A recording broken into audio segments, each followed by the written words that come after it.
So I would always advise, when you've got symptoms and you're not sure what the cause is, especially if it's been going on for a long time and they're starting to impact on your daily life, is to go visit your doctor. Ask your doctor what's going on and get them to investigate so you're clearer on what you should do. However, in my experience, having gone through that, some people are not really sure what to do on a day-to-day basis to manage their symptoms. Now, if you have a medical diagnosis, of course you work with your doctor, and that can involve medication. When we're talking about gut health, the medical diagnosis can be inflammatory bowel disease. So you've got celiac disease, which is a major issue with gluten that challenges the lining of your stomach, causes inflammation and quite extreme symptoms. You can have ulcerative colitis, which the colitis refers to your colon, so ulcers are like inflammation, most of your colon, which is your large intestine, the end of your gut. You can have Crohn's disease. Crohn's disease refers to inflammation that's throughout your entire digestive tract. It's quite widespread inflammation. Some people have gastritis, which is typically used by doctors to imply inflammation within the lining of your stomach. That can be caused by a specific bug in your gut, but when you've got symptoms going on for a long period of time, it's like to be inflammation would be the catch-all term. It's bad enough, it can be a disease process, and that's for your doctor to diagnose. And principally they'll use a stool test to do that. However, the stool test may come back with no bugs, or the bugs that we're looking for, but low enough levels that it doesn't actually explain the degree of your symptoms and may not therefore lead to a diagnosed condition. There are also clients who present with IBS, irritable bowel syndrome, and their symptoms are very similar to someone with disease, like Crohn's disease, but there's no inflammation present, so they may also go to the doctor and get a stool test and it comes back kind of blank. So you're left going, well, what explains my symptoms? I have abdominal pain, you may have constipation, diarrhea, you may alternate between having days or part of the day you're constipated and then you've got diarrhea. Almost there's no rhyme or reason, or you're exclusively suffering from diarrhea or constipation. That's quite a huge kind of attack on your gut that makes you feel hellish. And along with that, an abdominal pain and the gas, you may have bloating. Bloating very common these days with people that come to see us. Now, that leads to a lot of confusion about what to do about it. Now, of course, go to your doctor first. You may come back with no diagnosable condition. You may be advised to change your diet. You may also be advised that, these symptoms many people deal with, and just to keep trucking along, and it is what it is.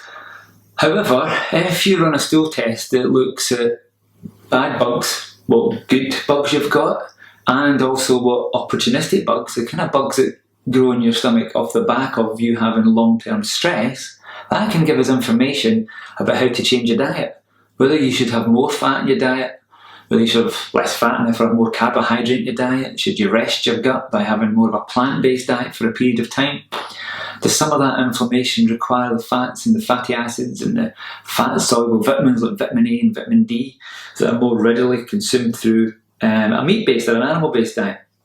So that information comes from stool test, seeing what bugs you've got, what levels they're at, and then also looking at what you'd call in a wider sense your gut health.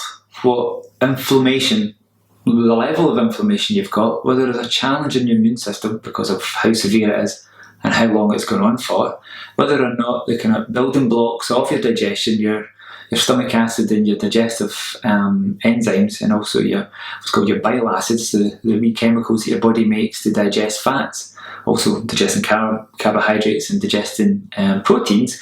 If you've got enough digestive reserve to cope with the changes in your diet to help heal your gut to reduce the symptoms.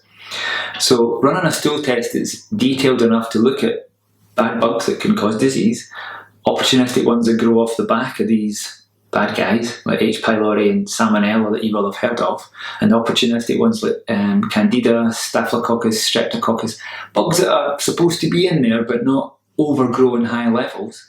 So we can see the challenges within your gut, whether that's leading to imbalances in your probiotics, your good bugs. Some of them can be too high, some of them can be low. They also can, though that imbalance, fancy term is dysbiosis, or an imbalanced level of good bacteria in your gut, that can cause symptoms too. And then from that, which is quite a vast amount of information, helping explain your bloating and your gas and your constipation and diarrhea, we know how to change your diet to increase fats, decrease fats, more carbs. Should you have more artichoke and leeks and garlic, or should you have less of those foods? Or if you're consuming more broccolis and Brussels sprouts and more veg that's hard to digest, should you definitely cook it? Can soups be more healing? So that helps build up a picture of the actual what you do. Can we add probiotics now? Should we add them later? A small amount? Should we spread them out? What exact type? Do we need enzymes to go with that? There's healing fats that you can consume more of. All are adding help and support to your challenged gut to kind of back down the inflammation, improve your body's ability to repair, reducing the strain on your diet to divert nutrients just for repair. So you've also got nutrients coming from your food for increasing your energy, making your hormones, helping you sleep, repairing your muscles from exercise, helping you burn fat, all that kind of stuff. So a detailed stool test that looks at a large number of markers for bugs that you don't want, for challenges on your gut, so your gut health, lead us to specifics on diet, specifics on supplements, changes to lifestyle, issues to do with more or less exercise, and gives us a complete package to go from when we start off the chat. I've got bloating, and you may or may not have been to your doctor.